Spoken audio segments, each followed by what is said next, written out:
সকলে আমরা শুরু করছি আমাদের মোমবাতিটি। আমাদের এই মোমবাতি জ্বলার পরে আমি যখন আপনাদের বলবো, ভারতবাসী বলেছে, আমাদের সেনারা বলেছে, মুসলিম ঘরের সেনাও বলেছে, ভারত সন্ত্রাস মুক্ত ভারত চাই আমরা। শুধু বললে হবে না ভারতে সন্ত্রাস হবে না, আমরা সন্ত্রাস মুক্ত ভারত দেখতে চাই। ভারতবাসী আমরা সুস্থভাবে বাঁচতে চাই। এই ভারতের এই সন্ত্রাসবাদী আমরা মানব না। আমরা তাই সরকারকে বলতে চাই, হিন্দু মুসলিম বলে বলে ঝগড়া বাঁধানোর চেষ্টা করবেন না। আমরা বলছি পাকিস্তান অন্যায় করে পাকিস্তান উড়িয়ে দিন, আমরা খুশি হব, কারণ এই পাকিস্তানের অন্যায় আমরা মেনে নেব না। আমরা ভারতবাসী হিসাবে আপনি পাকিস্তানকে উড়িয়ে দিন নরেন্দ্র মোদী, তার কারণ হচ্ছে এই পাকিস্তান পাকিস্তান বলে আপনি ভারতের মুসলিমদের ছোট করবেন না। এবং ভারতবর্ষে আমরা জাতি ধর্ম বর্ণ নির্বিশেষে বসবাস করি। আমাদের দুঃখ হয়, আমাদের ঘরের ছেলেগুলো, আমাদের ঘরের বোনগুলো, আমাদের ঘরের সেনা, তারা কিন্তু আজকে জীবন দিয়েছে, শহীদ হয়েছে। আমরাও মর্মাহত, আমরাও ব্যথিত। এই জন্য আমরা চাই যে যারাই ভারতের উপরে চোখ তুলবে, আমরাও ভারতবাসী হিসাবে বলুন, সংখ্যালঘু মুসলিমদের নাম করে আপনারা দোষ দেবেন না ভারতের।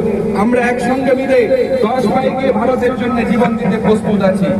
আপনারা সকলে আমরা শুরু করছি আমাদের মোমবাতিটি। আমাদের এই মোমবাতি জ্বলার পরে আমি যখন আপনাদের বলবো, গাড়িগুলো চলে চলে যারা ওপরেও আসবেন, আমরা এই পাশে এসে সামনে একসঙ্গে এসে আমরা দোয়া ধার করে আমাদের প্রোগ্রাম শেষ করি। প্রশাসন থাকলে একটু আমাদের বাড়িগুলোকে পার করে দেন, একটু গাড়িগুলো দাঁড় কিন্তু আপনারা পার করে দিন, আমরা প্রোগ্রামটা দোয়ার মাধ্যমে শেষ হবে। সকলকে পার করে দিন, আপনারা আস্তে আস্তে এখানে চলে আসবেন। সবসময় চাই আমরা সম্প্রীতির মিলবন্ধনে এই ভারতবাসী বেঁচে থাকুক, এই বাঙালি সংস্কৃতি বেঁচে থাকুক। আমরা রবীন্দ্রনাথের বাংলায়, আমরা নজরুলের বাংলায়, আমরা আল্লামা রুহুল আমিনের বাংলায়, আবু বকর সিদ্দিকের বাংলায়, এ বাংলায় আমরা বাস করি।